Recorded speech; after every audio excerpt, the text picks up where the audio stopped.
오늘 하나님 말씀은 잠언 1장 1절에서 19절까지인데 큐티 본문은 7절까지만 보도록 하겠습니다.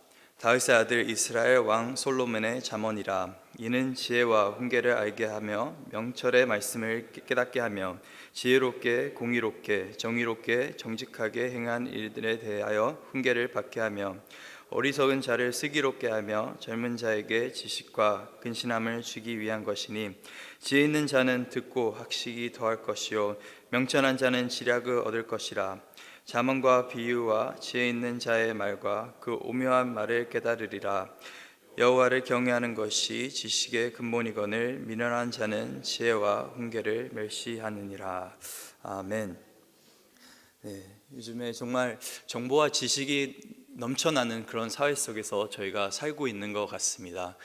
최근에 좀 화제가 되고 있는 것이 바로 이 인공지능, 특히 챗 GPT라고 해서 인공지능이랑 이 채팅을 할 수 있는 그런 기술이 발달되었습니다. 그래서 어떤 질문을 하든 정말 좋은 답변을 그렇게 주는 그런 기능인데, 이것이 왜 대단하냐고 하냐면, 그전에는 인공지능을 가지고 어떤 문장을 만들거나 대화를 했다고 하면은 이것이 사람인지 기계인지 분별이 갈 수가 있었는데, 요즘에는 그 챗 GPT를 가지고 대화를 나누다 보면 이게 사람인지 기계인지 분별이 잘 안 된다고 합니다.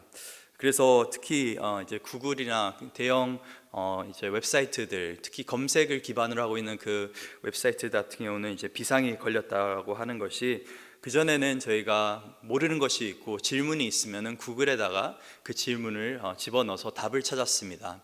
그런데 구글이 하는 것은 방대한 자료의 정보를 우리에게 제공을 해주는 것이고, 또 가장 적합한 정보를 이렇게 우선적으로 먼저 저에게 제공을 합니다. 그래서 여러 가지 그 정보를 클릭해 가면서 그 정보를 비교해 가면서 결국에는 그 정보를 취합해야 되는 것은 인간의 몫이었는데, 이제 이 새로운 인공지능은 그 취합하는 것까지 해준다는 것이 굉장히 특별하다는 것입니다. 이제는 그전에 같은 경우는 여러 가지 정보를 제시했다고 한다면, 이제는 모범 답안을 바로 준다라고 하는 것이죠. 특별히 작문하는 데 있어서 굉장히 이 인공지능의 능력이 굉장히 뛰어나다고 합니다. 그래서 뭐 이력서를 써야 될 때도 그냥 문장을 정말 단어 몇 개만 주면은 쭉 이렇게 써내려가는 것을 볼 수가 있고, 어떤 연설문도 그렇게 할 수가 있고, 실제로 한 성도님께서 저에게 카톡을 보내주셨는데 기도문을 보내주셨습니다. 그래서 기도문이 참 좋구나라고 기도문을 읽으면서 했는데, 나중에 알고 보니까 그게 챗 GPT가 한 대표 기도문이더라고요.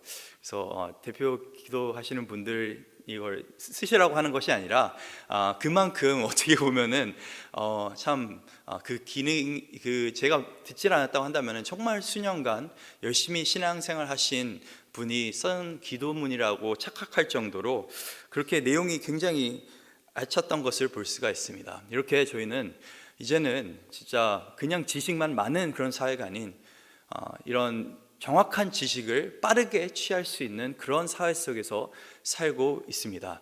누구나 이제는 뭐 크게 공부하지 않더라 하더라도 쉽게 지식을 얻을 수 있는 그런 사회 속에서 살고 있습니다. 그런데 이런 기술이 개발되면서 한 가지 우려의 목소리가 나오는 것이 뭐냐면은, 이 지식을 올바른 데 사용하면은 굉장히 유익한데 바르지 못한 곳에 충분히 사용할 수 있다라는 것입니다. 이미 대학가에서는 학생들이 숙제를 이 인공지능 가지고 하고 있는 그런 일들이 있기 때문에, 어떻게 하면 이것을 우리가 이렇게 뭐 논문 같은 것도 써야 되는데 그냥 챗 GPT에다가 물어봐서 쓰는 경우가 있고, 아니면 과제를 내야 되는데 그런 인공지능에 의해서 쓰는데 이게 사람이 쓴 건지 인공지능이 쓴 건지를 잘 분간이 안 된다는 것입니다. 그래서 어떤 대학교에서는 이제는 필기로만 시험을 보겠다라고 하는 경우도 있다고 하더라고요. 지혜라고 하는 것이 이렇게 중요한 것입니다.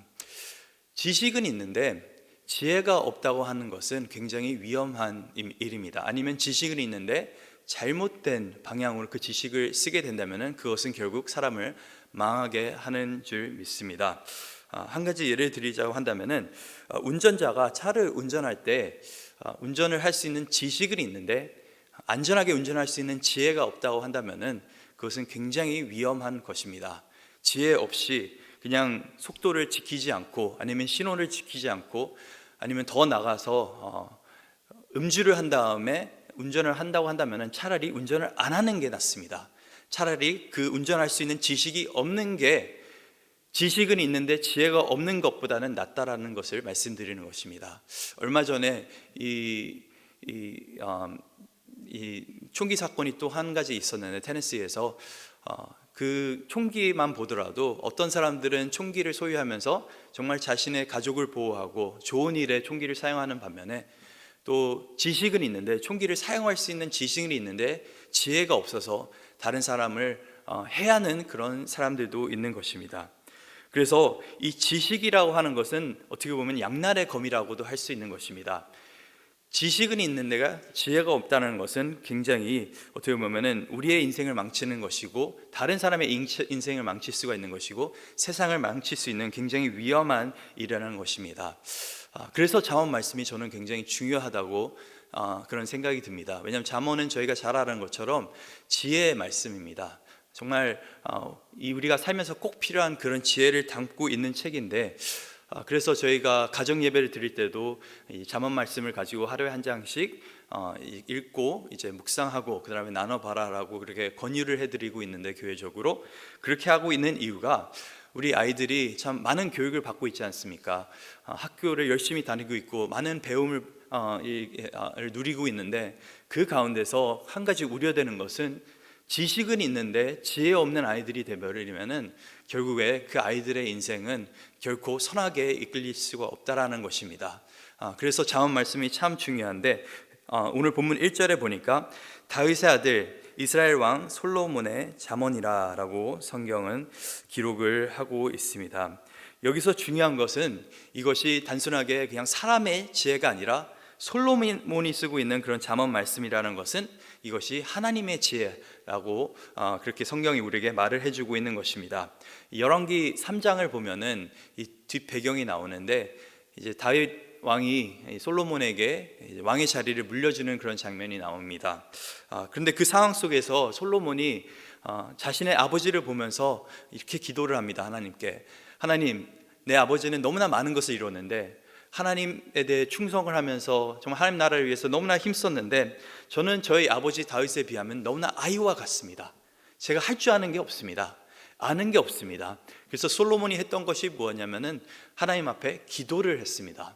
그 기도하는 가운데 구했던 것이 바로 지혜이죠. 열왕기 3장 9절에 보니까 이렇게 솔로몬이 고백합니다. 누가 주의 이 많은 백성을 재판할 수 있사오리이까? 듣는 마음을 종에게 주사 주의 백성을 재판하여 선악을 분별하게 하옵소서. 선악을 분별하게 해달라고 하는 것은 하나님의 지혜를 달라고 하는 것입니다. 이 아담과 하와가 에덴 동산에서 선악과를 그렇게 따먹지 않았습니까? 그 과일 자체가 나빴던 것이 아니라 그들이 했던 그 행동은 뭐냐면 앞으로 무엇이 선한지 무엇이 악한지 무엇이 좋은지 무엇이 나쁜지는 하나님이 아닌 저희가 정하겠습니다 라고 하는 어떻게 보면 불순종한 그런 마음에서 그렇게 결정을 내렸던 것이었죠. 그런데 솔로몬은 반대로 자기가 미련하오니 자기가 잘 모르니 하나님께서 저에게 선과 악을 분별할 수 있는 그런 능력을 주십시오. 하늘의 지혜를 구했던 것입니다. 이 하늘의 지혜를 받음으로 인해서 솔로몬이 했던 것이 정말 수도 없이 많은 그런 잠언 말씀들을 그렇게 기록했는데 그것을 추려서 정리해 놓은 것이 바로 오늘 저희 앞에 있는 이 잠언, 이 성경에 있는 이 잠언 말씀입니다. 그래서 우리가 이거 읽을 때는 꼭 기억해야 되는 것이 이것은 사람의 지혜가 아닌 하나님의 지혜를 우리에게 알려주는 굉장히 유익한 책이라는 것을 기억하시길 바랍니다. 오늘 본문 2절에 보니까 이 지혜와 훈계를 알게 하며 명철의 말씀을 깨닫게 하며 라고 성경은 기록하고 있습니다. 여기서 나오는 이 훈계라고 하는 말은 영어 성경으로 instruction입니다. 훈계라고 하면은 좀 부정적이고 비판적 같아 보이는데 instruction이라고 하는 것은 지식을 정말 실천적으로 삶 가운데 적용할 수 있게끔 도와주는 것이죠. 그래서 이 지혜와 이 훈계라고 하는 것은 삶 가운데 우리가 충분히 적용할 수 있는 것들이라고 하는 것입니다. 그래서 잠언 말씀을 이렇게 읽다 보면은, 묵상하다 보면은 이 삶 가운데 어떤 결정들을 해야 되는지, 바른 결정을 어떻게 내릴 수 있는지를 우리가 깨닫게 되는데, 그뿐만 아니라 명철이 생긴다라고 성경이 말하고 있습니다. 명철이라고 하는 것은 영어 성경으로 insight입니다. 우리가 시선이 달라진다라는 것이죠. 세상을 보는 그 안목이 달라진다라고 성경은 말하고 있습니다. 많은 경우 우리가 잘못된 판단을 내리는 그 이유는 잘못된 시각을 갖고 있기 때문에 그렇습니다. 어떤 물건을 제대로 보지 못하기 때문에, 상황을 제대로 보고 있지 못하기 때문에, 그 여러 가지 경우의 수를 다 보지 못하기 때문에, 그 안목이 없기 때문에 우리가 참 지혜롭지 못한 선택을 할 때가 굉장히 많은데, 성경이 말하는 것은 이 잠언 말씀을 묵상하다 보면은 단순하게 삶 가운데 지식을 적용할 수 있는 능력만 생기는 것이 아니라 세상을 볼 수 있는, 하나님의 그 나라의 그 시선으로 볼 수 있는 안목이 생긴다고 성경은 말하고 있습니다. 근데 안목뿐만 아니라 3절에 보니까 하나님 나라의 그 가치 또한 우리 가운데 이렇게 주어지게 됩니다. 3절에 보니까 지혜롭게, 공의롭게, 정의롭게, 정직하게 행할 일에 대하여 훈계를 받게 하며, 그래서 이 잠언이 말해주는 것은 정의로운 것이 무엇인지, 올바른 것이 무엇인지, 또 정직하게 사는 그 방법, 도덕적으로도 굉장히 좋다라고 하는 것이죠. 윤리적인 가치가 있는데 그 윤리적인 가치는 하나님 나라의 그 가치에 기반으로 해서 우리에게 주어진다는 것입니다. 더 좋은 것은 4절에 보니까 특히 어리석은 자들, 이 영어 성경에 보니까 simple이라고 되어 있습니다. 그래서 단순하게 IQ가 낮은 사람이 아니라 많은 것을 알지 못하다고 하더라도 생각이 단순한 사람도 잠언 말씀을 묵상하다 보면은 슬기롭게 되고, 특히 젊은 사람들, 아직 많은 경험이 없는 사람들에게도 이것은 굉장히 좋습니다. 지식과 근신함을 우리에게 준다고 되어 있는데, 그래서 참 단순한 사람들, 젊은 사람들에게는 이 지혜 말씀이 굉장히 유익하다는 것을 성경이 말해주고 있습니다. 그런데 더 좋은 것은 5절에 보니까 지혜 있는 자는 듣고 학식이 더할 것이요 명철한 자는 지략을 얻을 것이라. 이게 미련한 자, 정보가 많이 없는 자, 많이 배우지 못하는 자, 어린 사람에게만 도움이 되는 말씀이 아니라, 내가 많은 경험이 있고 많은 지식이 있고 내 안에 많은 지혜가 있다고 한들 이 말씀을 더욱더 묵상하면 그 지혜 위에 더 많은 학식이 더해진다라는 것입니다. 명철한 자에게도 지략을 얻을 수 있는 그런 은혜가 이 잠언 말씀을 묵상하다 보면은 임하게 된다는 것입니다. 그래서 아무리 오랫동안 이 신앙생활을 한 분들도 잠언 말씀을 계속적으로 묵상하는 그 이유가 뭐냐면은 아직까지 우리에게 더 배울 것이 많기 때문에 그렇습니다. 그래서 무엇보다도 이 잠언 말씀을 삶 가운데서 늘 이렇게 묵상하면서 또 이런 지혜를 얻는 저와 여러분 될 수 있기를 간절히 소원합니다. 혹시나 이 가정 예배 가운데 포기하신 분들이 있다고 한다면은 정말 이 잠언 말씀이 주는 이 참된 유익을 보시면서 다시 한번 힘을 내셔서 하나님의 지혜를 가정 가운데서 구하는 그런 은혜가 있기를 간절히 소망합니다. 그런데 이런 하나님의 지혜를 얻기 위해서는 한 가지 필요한 것이 있습니다. 오늘 본문 7절은 잠언 말씀의 핵심 구절이라고 해도 과언이 아닌데, 이렇게 저희가 이렇게 적혀져 있습니다. 여호와를 경외하는 것이 지식의 근본이거늘 미련한 자는 지혜와 훈계를 멸시하느니라. 이 잠언 9장 10절에 보면은 여호와를 경외하는 것이 지혜의 근본이라고도 적혀 있습니다. 그래서 지식의 근본, 지혜의 근본은 바로 여호와를 경외하는 것이 그 시작이라고 성경은 말하고 있습니다. 참 이상하죠. 왜냐하면 저희가 생각했을 때는 지혜와 지식은 많이 배우고 또 많이 연습을 하고 여러 가지 생활 속에서, 삶 속에서 반복적인 합숙을 통해서 그렇게 배우는 것들인데, 하나님께서 말씀하시는 것은 여호와를 경외하는 그 마음, 그 삶의 방향에서부터 지혜는 우리에게 임한다고 성경은 그렇게 말을 하고 있습니다. 그 이유는 뭐냐면은 저희가 앞서 말씀드렸던 것처럼 이 잠언 말씀이 우리에게 주는 이 지혜는 하늘의 지혜입니다. 하나님의 지혜입니다. 그렇기 때문에 하나님의 것을 우리가 원하지 않고 하나님의 것을 경외하지 않는다고 한다면은 우리는 이 지혜를 삶 가운데서 제대로 살아낼 수가 없다라는 것을 성경이 말하고 있는 것입니다. 참된 지혜는 하나님과의 올바른 관계 속에서부터 시작된다는 것을 성경이 말해주고 있는 것입니다. 예배가 올바라야지 우리가 올바른 지혜를 구할 수 있다는 것이 그렇게 성경 말씀에 적혀져 있는 것입니다. 이 로마서 1장을 보면은 이 죄가 무엇인지에 대해서 우리에게 자세하게 그렇게 기록하고 있는데, 하나님의 그 놀라운 그 능력이, 그 신성함이 온 우주 만물에 다 있기 때문에 사람들이 핑계 댈 것이 없다라고 사도 바울이 이야기를 합니다. 그런데 로마서 1장 20절에 보니까 이렇게 성경이 기록하고 있습니다. 창세로부터 그의 보이지 아니한 것들, 곧 그의 영원하신 능력과 신성이 그가 만드신 만물에 분명히 보여 알려졌나니 그러므로 그들이 핑계하지 못할지니라. 근데 본문 로마서 1장 21절에 보니까 하나님을 알되 하나님을 영화롭게도 하지 아니하고 감사하지도 아니하고 오히려 그 생각이 허망하여지며 미련한 마음이 어두워졌나니 스스로 지혜 있다 하나 어리석게 되어 라고 성경이 기록하고 있습니다. 성경이 말하고 있는 것은 이 하나님을 아는 그 지식이 모든 사람 가운데 있는데, 하나님의 그 놀라운 그 신성한 그 선품과 그 능력이 온 우주 만물 가운데 보이는데, 그런데 사람들이 하나님께 영광을 돌리지 않고 영화롭게 하지 않고 감사하지 않은 그 속에서 어떤 일이 벌어집니까? 미련해진다라는 것입니다. 그들의 눈이 어두워진다라고 하는 것입니다. 이것이 죄의 무서움입니다. 죄라고 하는 것은 잘못된 생각에서 시작되는 것이 아니라 잘못된 예배에서 시작된다라는 것입니다. 하나님을 하나님으로 인정하지 않을 때 우리의 생각과 우리의 마음은 어두워지고 미련해지는 것입니다. 그렇기 때문에 이 예배 문제에서부터 지혜의 문제가 잘못되기 때문에 이 잠언 말씀에서 말하고 있는 것이 무엇입니까? 너희가 지혜를 얻기 이전에 무엇이 필요하냐면은 너희가 올바른 예배가 필요하다는 것입니다.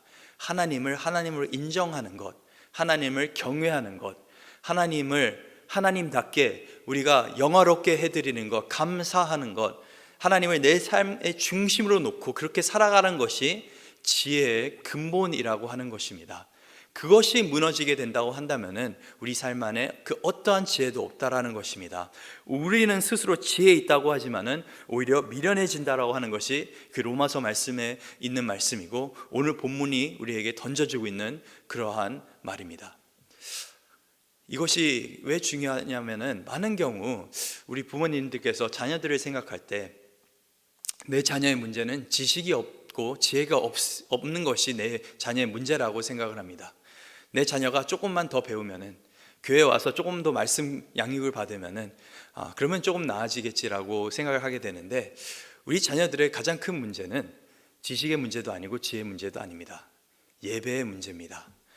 너무나 자기중심적이고 스스로 의지하면 살아가고 있고 하나님 없는 그런 삶을 살고 있다는 것이 우리 자녀들, 또 우리의 삶의 가장 큰 문제라고 하는 것입니다. 배우지 못해서가 아니라 우리가 죄된 본성이기 때문에 지혜로운 삶을 살지 못하는 것입니다.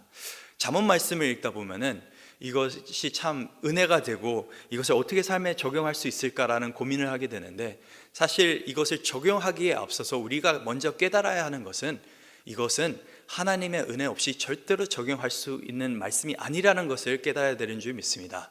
왜냐하면 하나님과의 올바른 관계가 이 지혜를 우리가 삶 가운데 불러들인다고 한다면은 우리는 은혜가 필요한 것입니다. 우리의 힘으로 하나님과 올바른 관계 속에서 우리는 살아갈 수가 없습니다. 우리의 힘으로 우리는 계속적으로 하나님을 경외하면서 살아갈 수가 없습니다. 우리의 그 죄된 본성 때문에 우리는 하나님을 경외하면서 살아가는 것이 아니라 하나님을 무시하고 또 잊으면서 살아가는 경우가 많은데, 그렇기 때문에 우리는 예수 그리스도가 필요한 줄 믿습니다. 예수님께서 어떻게 보면은 이 산상수훈에서 던지셨던 그 말씀들이 지혜의 말씀들인데, 예수님께서 마지막에 하신 말씀이 무엇입니까? 두 길이 있다라는 것입니다. 인생을 살아가는 데 있어서 두 가지 방향으로 갈 수 있고 두 가지 길을 걸을 수 있고 또 그 두 가지 결과물이 있다라는 것입니다. 좁은 문으로 들어가서 좁은 길을 걷는 자들에게는 그 힘든 여정이 있지만은 결국에는 생명이 있는 것이고, 넓은 길로 가는 그 사람들에게는 결국에는 멸망의 길로 가는 그 결과가 있다라는 것입니다. 예수님께서는 이 지혜에 대해서 말씀하셨을 때 결국엔 두 가지 결과물이 있다라고 말씀하셨는데, 그것이 결국에는 잠언 말씀이 우리에게 던져지고 있는 것입니다. 여호와를 경외하는 자가 있고 미련한 자가 있다라고 하는 것입니다. 그래서 예수님께서 말씀하시는 것이 결국에는 미련한 사람을 택하지 말고 그 넓은 길을 택하지 말고 좁은 길을 택하라는 것인데, 그 좁은 길을 택한다는 것이 무엇입니까? 예수 그리스도를 택한다라는 것입니다. 예수님을 따른다는 것입니다. 예수님께서는 철저하게 그 지혜의 길, 하나님 나라의 그 섭리에 따라서, 그 가치에 따라서, 그 말씀에 따라서 철저하게 사셨던 분이셨습니다. 그리고 하나님께서 그 독생자 예수를 보내심으로 인해서 우리가 그를 믿는 그 은혜 속에서 우리가 하나님과 올바른 관계 속에서 이제는 회복된 그런 예배 속에서 살아갈 수가 있습니다. 로마서 12장 1절을 보니까 이 구원의 놀라운 은혜를 설명한 후에 사도 바울이 가장 먼저 얘기하는 것이 무엇입니까? 너의 인생을 산 제사로 하나님께 드리라 라고 되어 있습니다. 그 말은 뭐냐면, 이제는 너희가 하나님의 그 구원의 은혜를 깨닫게 되었다고 한다면 너의 예배가 바뀌어야 된다는 것입니다. 너의 인생을 온전하게 하나님께 드리라. 그런 다음에 나오는 말씀이 뭡니까? 너희는 이 세상을 본받지 말고 너의 마음을 새롭게 하여서, 영어로 보면은 the renewal of the mind, 생각이 변화된다는 것입니다. 예배가 올바르게 잡혔을 때 우리의 생각과 우리의 마음이 변하게 된다는 것입니다. 그래서 잠언 말씀 묵상하실 때 여러 가지 많은 것들을 우리가 적용할 수 있지만은 항상 기억해야 될 것은, 이 모든 것은 예수 그리스도부터 시작된다는 것, 하나님과의 올바른 관계 속에서 시작된다는 것. 그래서 오늘 하루도 내가 올바르게 하나님과 살아가고 있나, 하나님을 경외하고 있나를 반드시 기억하면서 또 검증하면서 그렇게 살아갈 수 있는 은혜가 있길 바랍니다. 고린도전서 1장 30절에 이렇게 기록되어 있습니다. 너희는 하나님으로부터 나서 그리스도 예수 안에 있고 예수는 하나님으로부터 나와서 우리에게 지혜와 의로움과 거룩함과 구원함이 되셨으니 라고 성경이 말하고 있습니다. 예수 그리스도가 우리의 지혜인 줄 믿습니다.